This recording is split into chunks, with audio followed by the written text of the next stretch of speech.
Ok. Bom dia a todos e todas. Estamos começando mais uma live. Só para deixar registrado, são 11h05 e nós estamos com 3 alunos participando.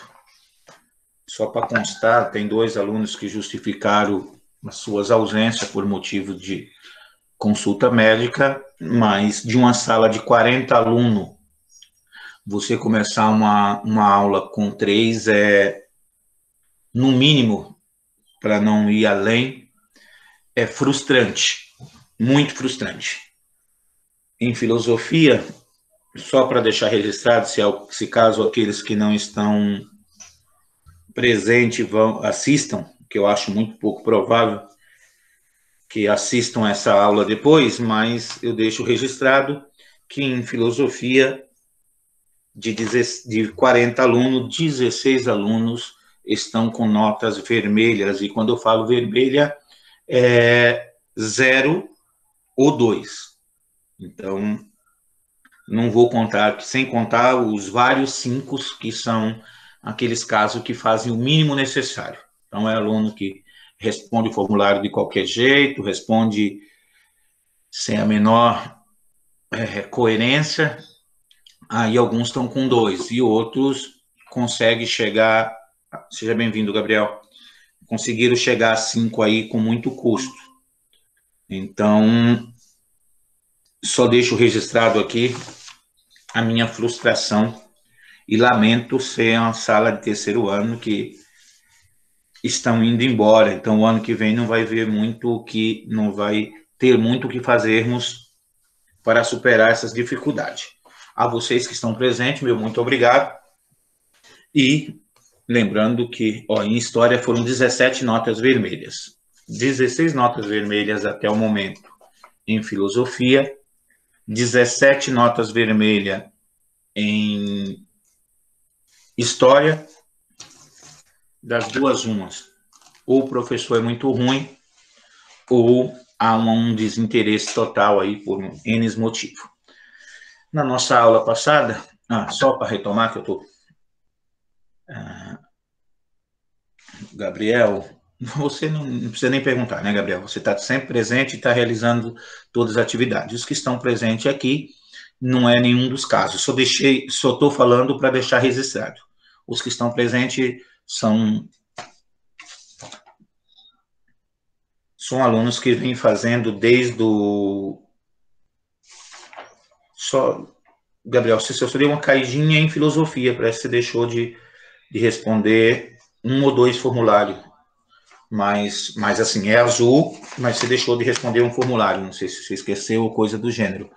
História, você continua bem, vocês estão todos acima da média, uma vez que estão sempre presentes, tanto participando da aula, deixa eu ver, tanto em participação nas lives, como na participação dos formulários. Então, quem participa das lives e participa dos formulários não tem como ficar com nota vermelha.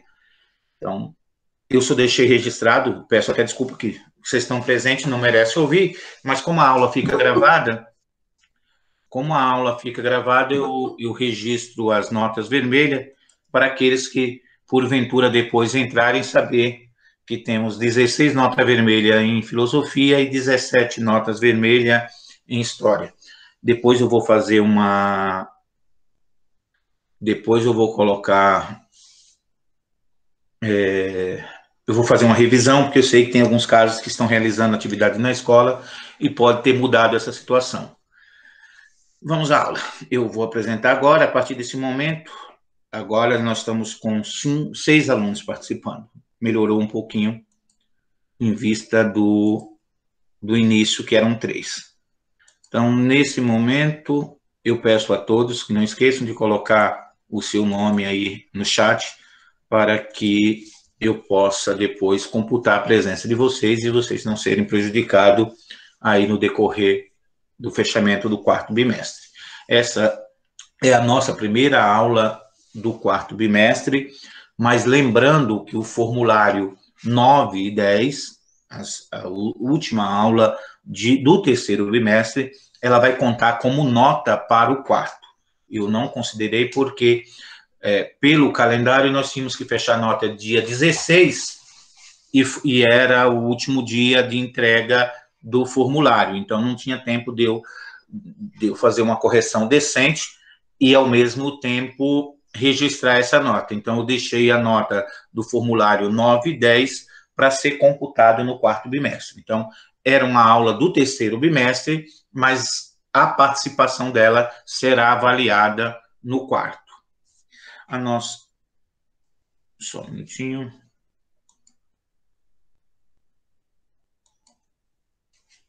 Vocês estão... Tá aparecendo para vocês os slides? Aparece para vocês, galera? Sim. Ok. Então, a devolutiva da aula 9 e 10, que foi a nossa última aula do terceiro bimestre, tema liberdade dialética. Nós falamos um pouco, de certa forma até exaustiva, do tema liberdade dialética. O tema de hoje também, de certa forma, já foi explorado nas outras aulas, onde a gente discutiu a característica do discurso filosófico religioso e religioso, característica do discurso filosófico e da ciência. E o tema da nossa aula de hoje é a característica do discurso filosófico, comparando com o discurso da literatura. Então, não vou me alongar nessa aula, porque a característica do discurso filosófico nós já vemos trabalhando aí há 2 aulas passadas. E, nesse caso, eu só vou fazer aí uma breve comparação com o discurso da literatura, indicar os 5 temas que mais caem em filosofia no Enem, e como falei na aula de história, no formulário vocês vão receber algumas questões referentes a essa aula e outras questões referentes à revisão do Enem. Então, essa revisão eu vou estar fazendo tanto em filosofia como em sociologia. Eu coloco as atividades, que são temas que, teoricamente, vocês já deveriam saber. Então, eu vou colocar as atividades. Nas aulas seguintes, eu inicio a minha fala fazendo aí a revisão desses temas que caem no Enem aí constantemente, para que vocês tenham aí, aqueles que vão fazer Enem ou qualquer outro concurso, tenham pelo menos noção do que é cobrado em filosofia e em história. Então, nós falamos do tema liberdade, falamos sobre a possível conciliação entre liberdade com a existência das condições externas que influenciam nas nossas escolhas, o que faz você pensar assim, então, se é possível conciliar a liberdade com a existência de condições externas, ou a ideia aí de algo já pré-determinado. Falamos aí da questão da concepção da dialética, os 3 processos, os 3 momentos. Primeiro seria a tese, que corresponde a uma ideia do pensamento. Então, na hora que vocês forem fazer a prova do Enem, na hora que vocês forem fazer a redação, vocês levem muito em conta essa questão da dialética. Vocês vão ter lá um tema, normalmente, vocês têm 3 textos, chamado texto norteador, nunca vão pegar lá pedaço do texto e colocar na sua prova, mas você pega uma ideia. Então, normalmente, você tem 3 textos. 2 em uma linha de pensamento e 1 em outra linha de pensamento. Nesse daí, você já tem aí uma possível linha de pensamento aí do que se espera, do que se cobra, do que vai cobrar de vocês aí nessa avaliação. Então, eu sempre dou a sugestão que vocês exponham a concepção de vocês, a ideia que vocês vão defender, mas já façam um contraponto. Então, você já tem lá a tese que você vai defender, seja lá a favor, a contra, a um certo argumento, a um certo título que eles vão te dar. Ao mesmo tempo, você já leva em consideração as ideias contrárias, os pensamentos contrários, porque nos textos já vai ter essa ideia. Um vai defender e um vai falar a favor, outro vai falar contra. Então, você já pega essa ideia e já faz ali a sua defesa, depois você já faz um contraponto, que é uma espécie de antítese do pensamento, um pensamento diferente daquela tese que você colocou, não se contradizendo, não você defendendo e ao mesmo tempo, então, digamos lá, vamos pensar um tema que foi passado há alguns anos atrás, que era o impacto da lei seca, o impacto da lei seca na Constituição brasileira, alguma coisa do gênero. Então, você já vai falando, vai defendendo a sua tese e já vai ali colocando, olha, algumas pessoas, alguns especialistas são contra, defende a ideia de tal, tal, tal. Então, você defendeu a sua tese, já deu algumas ideias contrárias de outras pessoas e outros especialistas que pensam o contrário de você e já faz ali uma síntese, uma conclusão ali, após ali você contrapor as duas ideias. Chegam a uma conclusão, resumindo, no entanto, essa síntese passa a ser uma nova tese. Então, você já contrapôs as suas ideias, o que vai ajudar muito na hora de uma avaliação. Então, vocês peguem lá as ideias gramaticais, as ideias que a professora Carla está trabalhando com vocês, de toda da questão da construção de uma redação, de uma boa redação, mas leve sempre em conta a questão da argumentação. Você vai, aí entra a filosofia, entra conceitos históricos, que é o conceito de determinados assuntos, entra a questão histórica, que você pode fazer uma análise histórica daquele assunto, então, veja do que se trata e qual o contexto histórico de que se está tratando, e aí você pode fazer um belo apanhado, porque às vezes a pessoa fica, poxa, 25 linhas sobre um determinado tema, mas porque a pessoa fica só se preocupando em redigir ou falar sobre aquilo. Quando você já vai fazer lá uma apresentação da sua tese, você já coloca ali uma antítese, uma antítese da tese que você defendeu, ali algo contrário ali àqueles que defendem uma ideia diferente da sua.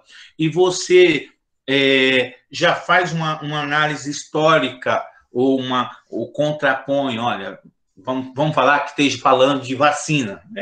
São temas difíceis de pensar, porque a gente não entende muito a ideia do governo presente aí. Ou melhor, até entende, mas normalmente ele é confuso. Então, digamos que cai um tema como vacina. Então, você já pode fazer uma análise de problemas anteriores, dessa questão essa questão de que está acontecendo hoje, que é a negação da vacina, pode retratar um fato histórico como a revolta da vacina que aconteceu no Rio de Janeiro, onde quando o povo tentam fazer lá a vacina contra a varíola e o povo se revolta e vai à rua porque havia desinformação de que estariam implantando o vírus e a intenção era matar a população pobre, e aí o povo se revolta e vamos ter a chamada revolta da vacina. Você pode fazer toda essa análise que vai enriquecer a sua redação.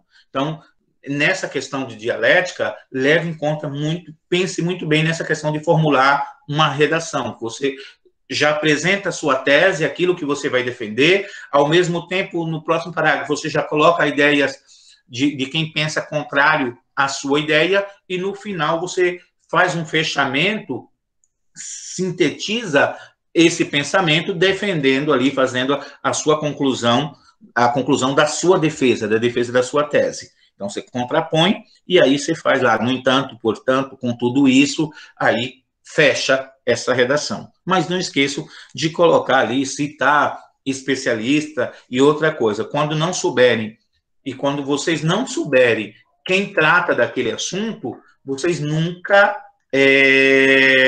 cite o nome. Então, se eu estou em dúvida lá do nome do cientista, ou do nome do político, ou do nome do especialista, político não é nem bom citar, mas a questão do especialista que defende ou que é contra a minha tese, você coloca genericamente, especialista na área da saúde, defende e tal. Se eu não sei quem é que especificamente defende, mas eu sei, olha, existem pessoas que... Então, você coloca especialistas, porque quando eu cito o nome e não é ele, a sua redação vai lá embaixo, sua nota vai lá embaixo. Quando eu não cito o nome, o cara até olha assim, pô, o cara foi malandro. Ele não diz aqui, ele não diz quem é o especialista, mas ele diz, ó, especialista na área da saúde. Ok, a sua nota não cairá por falta do nome. Agora, quando você dá nome e o nome está errado, sua nota vai lá embaixo. Então, falamos dessa questão da dialética, das ideias de Hegel, então não vou me tomar mais sobre isso, que a tese é a afirmação, a antitese é a negação, então essa é a ideia de Hegel, e a síntese é a negação da negação, assim, você faz ali o fechamento, e ali gera uma nova tese. Essa conhecimento estabelecido a partir de uma realidade dada, imediata, simples aparência, chamada por Hegel de conhecimento abstrato, ao qual opõe o conhecimento do ser real, concreto, que consiste em descrever o modo como uma realidade é produzida. Então, só para a gente só relembrar ali das ideias de Hegel, e na questão dissertativa, eu pergunto: a dialética se processa em 3 momentos. Faço uma breve exposição sobre esses 3 momentos que a dialética se processa. Então, eu deixei como possível resposta, que seria a tese, que corresponde a uma ideia, um pensamento. O segundo momento, que seria a síntese, um pensamento diferente da tese, uma ideia contrária. E o terceiro seria a síntese, uma conclusão da tese com a antitese, ou seja, antítese, ou após o debate das ideias chegaria a uma conclusão. Resumindo, no entanto, essa síntese passa a ser uma nova tese para uma dialética. Então, é um processo contínuo, nós vamos estar sempre nas ideias do contrário, chegando aí a novas formulações, a novas ideias, que pode ser contestado por outro a qualquer momento. Qual concepção de liberdade você mais se identifica e explique o porquê. Essa é uma questão aberta. Nós falamos da dialética, nós falamos do determinismo e falamos do libertarismo. Então, qual foi dessas ideias? Olha, professor, no início da primeira aula, quando eu estava falando de liberdade, eu fiz até aquele testezinho para que vocês respondessem e, no final, descobrisse qual a ideia principal com que você mais se aproxima. Então, essa é uma resposta aberta. Então, não teria o certo ou errado, é a sua concepção, aquilo que você acredita que se aproxima mais do seu pensamento. Só um minutinho, pessoal.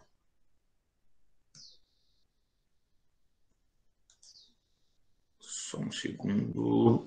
Isso. Maria Fernanda estava pedindo a permissão aqui.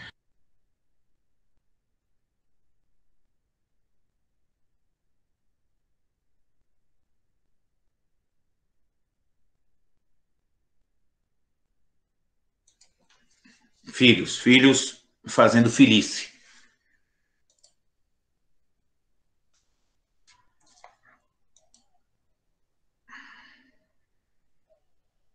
Tem alguém te chamando na reunião, Pedro.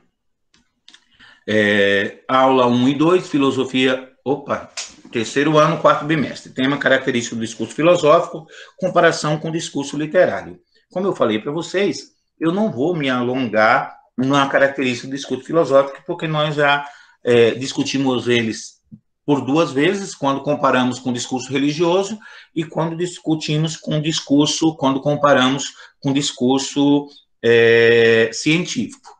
Mas após essa aula, os educandos estão aptos a comparar o discurso filosófico com o discurso literário, aprofundar a compreensão sobre o que é filosofia em comparação com a literatura e elaborar hipóteses e questões a partir de leituras e debates realizados. As habilidades estão de acordo com os objetivos, que é aprofundar a compreensão sobre o que é filosofia em comparação com a literatura. Então, ler e compreender e interpretar textos teóricos e filosóficos, elaborar hipóteses e questões a partir da leitura e debates realizados. Característica do discurso, comparação com o discurso da literatura. Então, vamos lá. Se de um lado a filosofia não é uma ciência, ao menos no sentido em que se usa a palavra para designar tradições empíricas de pesquisa voltada para a construção de modelos abstratos e dos fenômenos, se não é também uma das belas artes no sentido poético de ser uma atividade voltada especificamente para a criação de objetos concretos, de um outro lado, a filosofia sempre teve conexão íntima, duradoura, com resultados das ciências, das artes, nos esforços de pensar seus fundamentos. Muitas vezes foi além dela, abrindo campos para novos saberes, novas experiências. Dada a sua materialização como escrita, muitas vezes, de beleza e vigor poético incomparáveis. Não chega a ser inédito que alguns aproximem da literatura. Conhecimento da filosofia, PCN, ensino médio. Então o que acontece? Nós já descobrimos, já entendemos que a filosofia ela não é uma ciência do ponto de vista empírico, mas caminha muitas vezes lado a lado. Por muito elas caminharam lado a lado, depois seguiram ramos diferentes, correntes diferentes. No entanto, elas estão sempre juntas. A filosofia ela está dentro da ciência, através da ética, da bioética, através das indagações sobre determinados assuntos.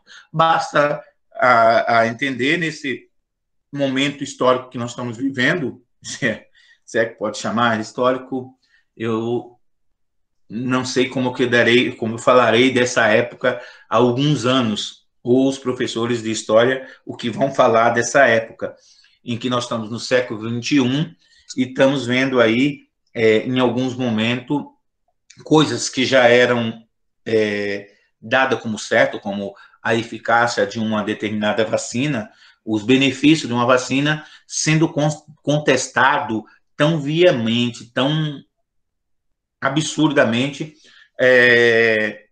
Eu nunca vi um tema ser tão politizado como os dias de hoje. Então, a filosofia está aqui dentro. Opa, a ciência está lá fazendo o trabalho dela, tentando buscar um caminho para essa pandemia. O povo os políticos estão politizando essa situação, e nós, enquanto filósofo, enquanto professor de filosofia, nós ficamos de longe ali analisando, opa, os argumentos daqueles que querem fazer ciência de uma hora para outra, que negaram a ciência por anos e agora querem a resposta da ciência de fórmula mágica, como se tivesse uma fórmula mágica da paz e solução imediata, e daqueles que estão aí tentando ganhar voto em cima da desgraça do povo.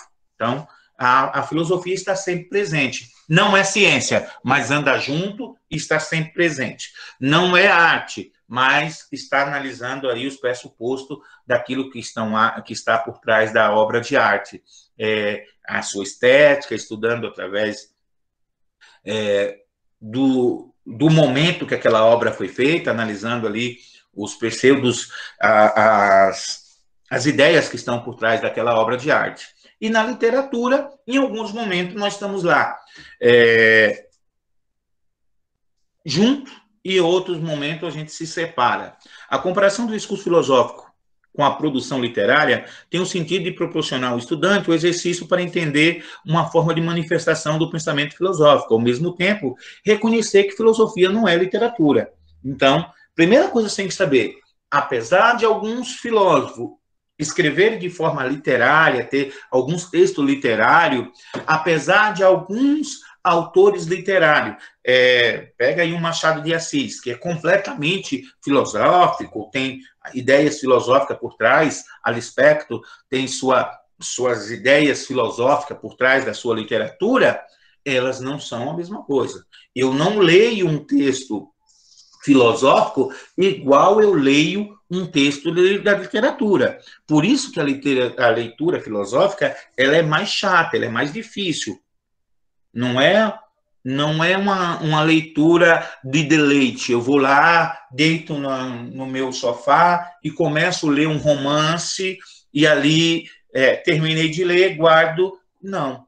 A leitura filosófica ela é uma leitura sistemática, ela é uma leitura que ela exige mais da gente. Eu tenho que lê um texto filosófico tentando compreender quais são as ideias por trás daquele texto, o que o filósofo está defendendo. Muitas vezes eu leio um texto filosófico e tenho que ler comentarista daquele livro, daquele texto. Então, há lá grande diferença entre esses dois gêneros. Ambos os discursos, sendo ele de caráter filosófico ou literário, apresentam crítica ou concordância com o sistema pelo qual são regidos, em relação à sociedade pela qual estão inseridos. As diferenças estão relacionadas de forma com que são expostas ambas ideias. Enquanto o discurso literário apresenta suas críticas ou concordância em trabalhos específicos, podendo passar para outros termologia ou mudarem facilmente de opinião, os filósofos costumam tentar converter a realidade vivente através de suas ideologias, sustentando as formas de racionalização. Então, ambos vão fazer crítica à sociedade que eles vivem. Então, você vai pegar um texto, como nós fizemos na leitura, no dia da aula lá da eletiva de vocês. Quando você vai pegar um texto você vai ter que analisar o contexto histórico daquele momento, qual processo estava passando aquela sociedade. E dentro desse processo, você vai observar a crítica que o autor faz dentro da sua obra. E aí, muitas vezes, o texto literário, ele faz a crítica, ele faz lá, mas segue. E lá para frente ele muda de opinião, ele aborda um outro assunto, não volta à crítica que ele fez numa obra em outra. Já o filósofo, não. O filósofo ele vai elaborar uma crítica dentro de um contexto e ele vai querer mudar aquela realidade. A ideia da filosofia é tentar fazer com que as coisas sejam diferentes. O filósofo ele não se conforma em simplesmente dizer que não concordo com algo e pronto, deixa vago. Faço uma crítica ao momento nesse momento aí político que nós estamos vivendo, nesse momento, e aí eu vou fazer uma obra literária e faço uma crítica a essa negação da vacina, ou eu posso até concordar com isso dentro da minha obra, e aí daqui a uns meses eu lanço outro livro e nem retomo essa ideia. Eu vou para outro caminho. Já o filósofo, não. Ele vai fazer lá a sua tese, ele vai debater, e aí, quando chega lá na frente, ele amadurece as suas ideias e vai tentar mudar essa situação. Basicamente, a diferença está aí. Ambos vão estar fazendo uma crítica social, ambos vão estar interpretando esse contexto histórico em que eles estão vivendo. Mas, enquanto a literatura, ele escreve, faz a sua crítica e segue, o filósofo ele tenta mudar. Essa é a ideia. Em consonância a essa consideração inicial, sugerimos que os estudantes elaborem hipóteses sobre um fragmento que segue. A partir dessas, indique qual texto é de tradição filosófica e qual fragmento refere-se a um texto literário. Então, tem aqui um fragmento 1. Vai entender os fatos, explicarão melhor os sentimentos. Os fatos são tudo. Ou melhor, a definição do amor não vale um beijo de moça namorada. Então, daí uma refletida um pouquinho e vejam se esse texto ele tem característica filosófica ou literária, ou da literatura. No fragmento 2. Todos os objetos da razão ou da investigação humana podem dividir-se naturalmente em dois gêneros, a saber, relações de ideia e de fato. Ao primeiro pertence a ciência da geometria, da álgebra, da aritmética. Numa palavra, toda afirmação que é intuitivamente ou demonstrativamente certa. Que o quadrado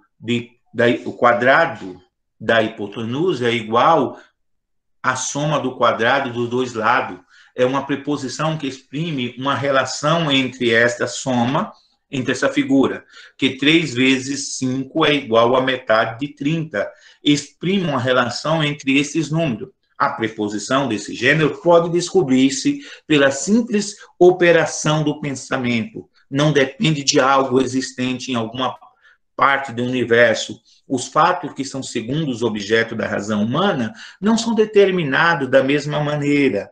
Ao contrário de um fato qualquer, sempre é possível, pois além de jamais implicar uma contradição, o espírito concebe com a mesma facilidade a distinção como se ele estivesse em completo acordo com a realidade. Que o sol não nascerá amanhã é tão inteligível e não implica mais contradição do que a afirmação que ele nascerá. Eu acho que, eu sei que vocês gostam de falar bastante, já estão aí todo mundo apertando aí para ligar o microfone, mas eu acho que não tem dúvida em qual dos dois textos é filosófico e qual dos dois é literário, mas alguém arrisca dizer qual dos dois textos é filosófico ou qual é literário? Ou seja, um é um e o outro é outro. Vamos lá, um de cada vez. Galera, vocês estão aí? O primeiro é literário, Ari? Oi? O primeiro é literário? Se o primeiro é literário, logicamente o segundo é filosófico. Você concorda com essa afirmação? Sim. Sim? Então, você está certo. Ó, basta você entender. Ó. Vai entender os fatos explicarão melhor o sentimento. Os fatos são tudo. A melhor definição do amor não vale um beijo de uma moça namorada. É um texto clássico de gênero literário. Já o segundo, ele vai lá explicar os objetos da razão, tal. Vamos ver de quem é cada texto. Ó. O primeiro fragmento é um texto de Machado de Assis, Bolso de uma Nova Teoria da Alma Humana, e o segundo texto é um ensaio sobre o entendimento humano de David Hume. Então, o David Hume vai fazer ali, é um empirista, e ele vai fazer ali a defesa do conhecimento empírico, conhecimento da ideia de conhecimento abstrato. Apesar de Machado de Assis ele ser um autor que ele trata muito da questão filosófica, no texto, vocês participaram, não diretamente, que acho que o texto de vocês era outro, mas naquela obra que nós fizemos lá no céu, nós tratamos de uma obra de Machado de Assis, que era O Enfermeiro. E no conto O Enfermeiro, eu até coloco ele como sugestão lá embaixo, depois para vocês, ele é um texto literário, mas com questões filosóficas.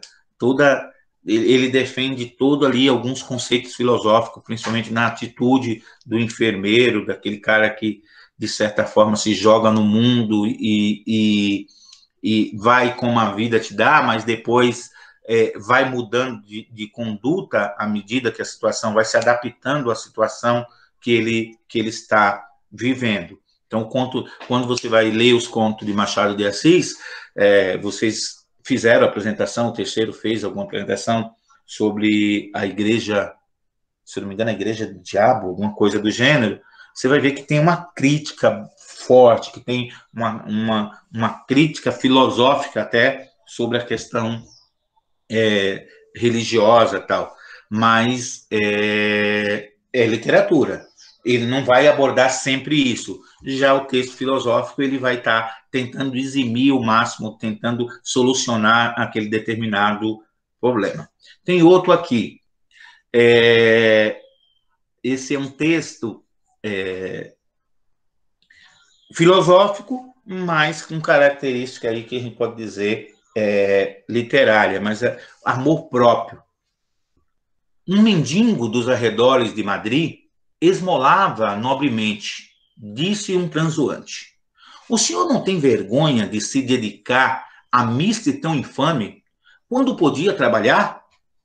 Senhor, respondeu o pedinte, estou lhe pedindo dinheiro e não conselho. E com toda a dignidade castelhana, virou-lhe as costas. Era um mendigo soberbo e nada lhe feria a vaidade. Pedia esmola por amor de si mesmo, e por amor de si mesmo não suportava as reprimendas. Então, é um texto de um filósofo, mas você vê que ele tem uma característica dentro da literatura. Ele vai tratar ali da questão do amor próprio. O que seria esse amor próprio? Olha, poxa, tá pedindo esmola enquanto você poderia estar trabalhando é falta de amor próprio. Ah, mas quando ele faz a crítica a esse pedinte, ele fala, olha, senhor, eu te pedi uma esmola, eu te pedi dinheiro, eu não te pedi conselho. Olha, por amor de mim, para matar minha fome, eu vou lá pedir esmola. Mas, por amor de mim mesmo, eu não aceito ser destratado por estar pedindo. Então, vamos para outro exemplo. Viajando pela Índia, topou um missionário com franqui, carregando as cadeias, nu como um macaco, deitado sob o vento, deixando-se chicotear, em resgate dos pecados de seu patrício hindu, que lhe dava algumas moedas do país. Franqui era uma espécie de andarilho na linguagem hindu. Que renúncia de si próprio, dizia um dos espectadores. Renúncia de mim próprio? Retorquiu o Franqui. Ficai sabendo que não me deixo açoitar neste mundo, senão para vos retribuir no outro, quando fordes cavalo e eu cavaleiro. Então, tivera, pois, a plena razão os que disseram ser o amor de nós mesmos a base de todas as nossas ações. Na Índia, na Espanha, como em toda a terra habitável, supérfluo, e provar aos homens que têm o rosto supérfluo também seria demonstrar-lhe possuir amor próprio. Amor próprio é um instrumento de nossa conservação, assemelhar-se ao instrumento da perpetuação da espécie. Necessitamos-lo do nosso caro deleite, em cumprir ou ocultá-lo. Voltaire, Dicionário Filosóficos, verbete de amor próprio. Então, Voltaire, ele é um filósofo, mas que também escreve de forma literária. A partir da leitura dos contos, espera que os estudantes sejam capazes de identificar os elementos da narrativa, questões filosóficas que dizem respeito ao comportamento humano. No conto é possível observar, aí aqui já se remete ao conto Enfermeiro, a realista sobre a situação, mas revela ao mesmo tempo a astúcia para fugir da punição, além de contar com a sorte, o realismo acerca da situação, assim como conduz o pensamento, são elementos presentes na obra filosófica, que refletem sobre a moral política e o comportamento humano, como afirma Mário Souza Ventura no artigo Moral de Sobrevivência, no conto de Machado de Assis. No conto Enfermeiro, ele tem toda uma característica literária, mas com os problemas filosóficos de como você, dentro de uma situação humana, você vai se adaptando.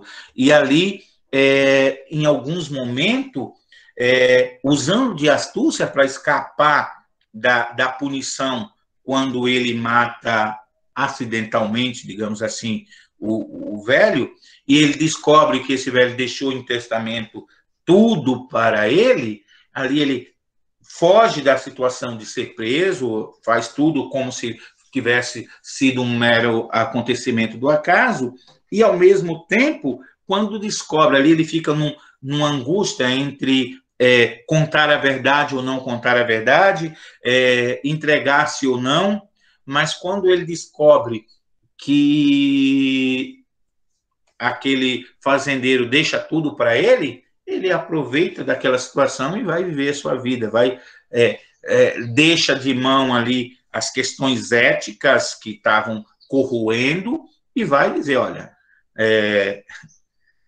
vou mudar a situação, já passei por tantas coisas ruins, por que não fazer uso disso para o bem? Para finalizarmos, filosofia e literatura têm diferenças e semelhanças, ambos usam linguagem para comunicar algo a alguém. Na filosofia, o principal objetivo é expressar os conceitos, as ideias, e na literatura existe uma narrativa, isto é, um ato de contar uma história. Tem toda enquanto a filosofia se preocupa em conceituar algo, definir quais são os conceitos, a literatura ela vai de forma narrativa contando algo. Dentro da sua crítica, mesmo cometendo uma crítica, mas de forma a narrar uma história. No entanto, a diferença entre uma obra literária e uma filosófica é mais sutil do que pode parecer. À primeira vista, os diálogos de Platão, por exemplo, poderiam muito bem ser enquadrados nas duas categorias, literatura e filosofia. Ninguém dirá que Kant foi um literário. Então, se você pegar ali um texto de Platão, vamos pegar a Alegoria da Caverna, ele pode ser enquadrado tanto na questão literária como na questão filosófica. Tem todo um processo filosófico por trás, mas ele é narrado de uma forma literal.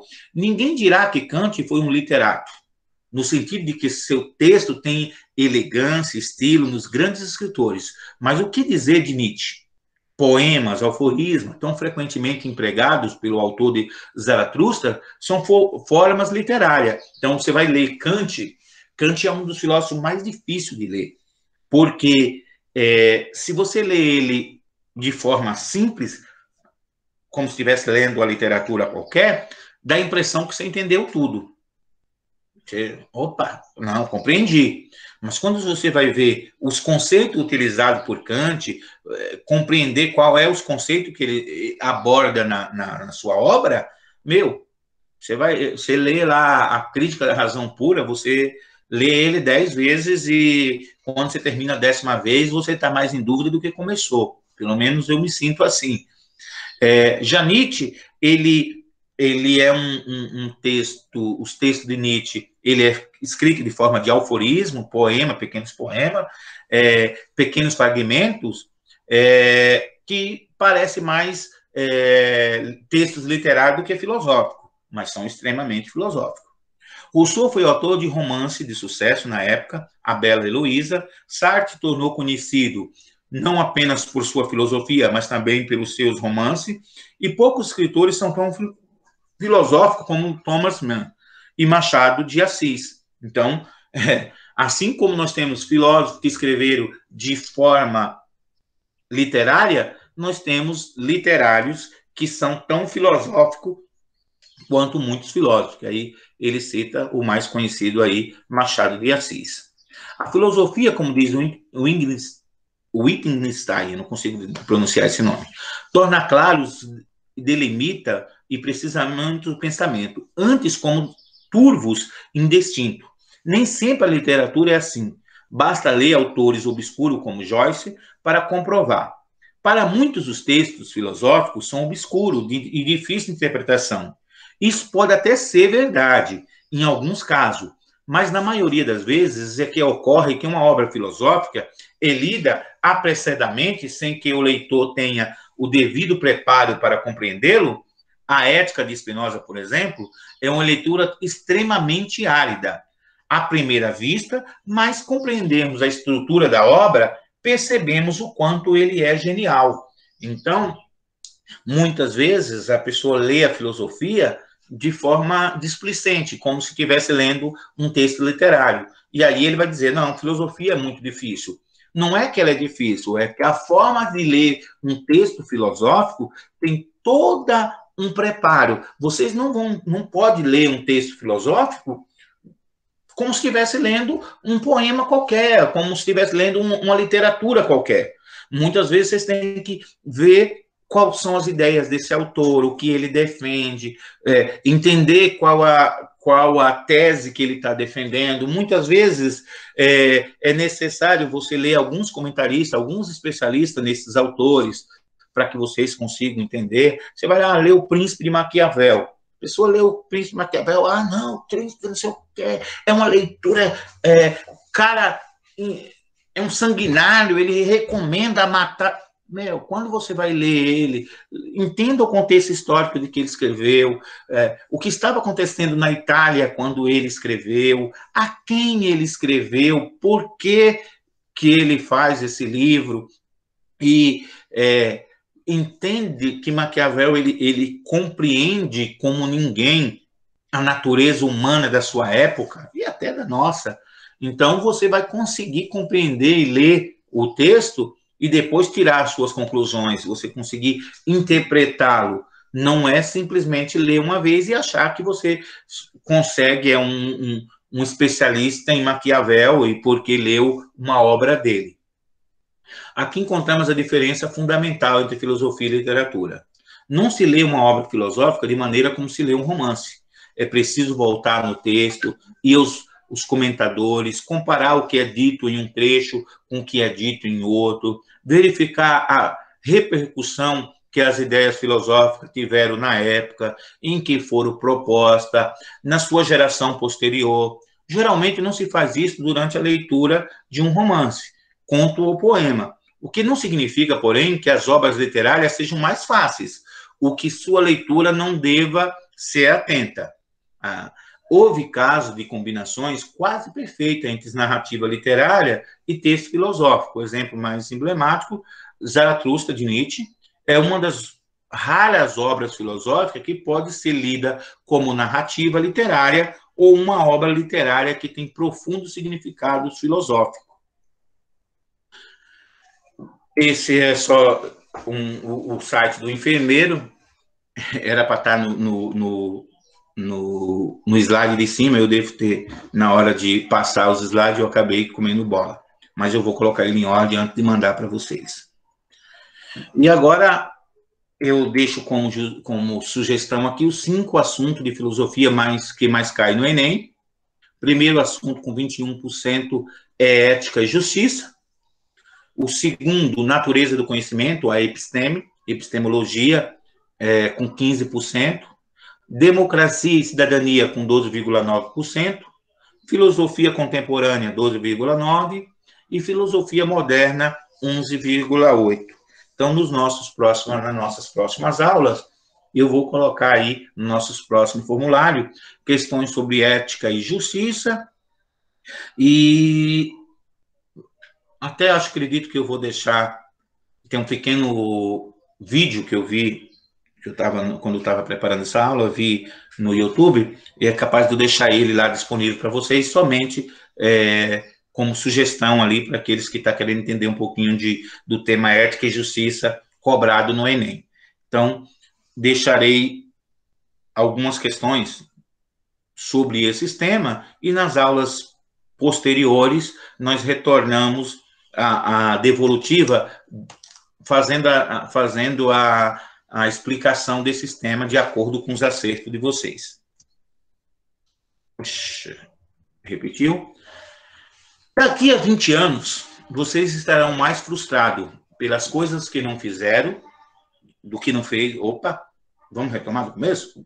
Daqui a 20 anos, você estará mais frustrado pelas coisas que não fez do que com as que fez. Então, solte as suas amarras, afaste-se do porto seguro, agarre o vento em suas velas, explore, sonhar e descubra.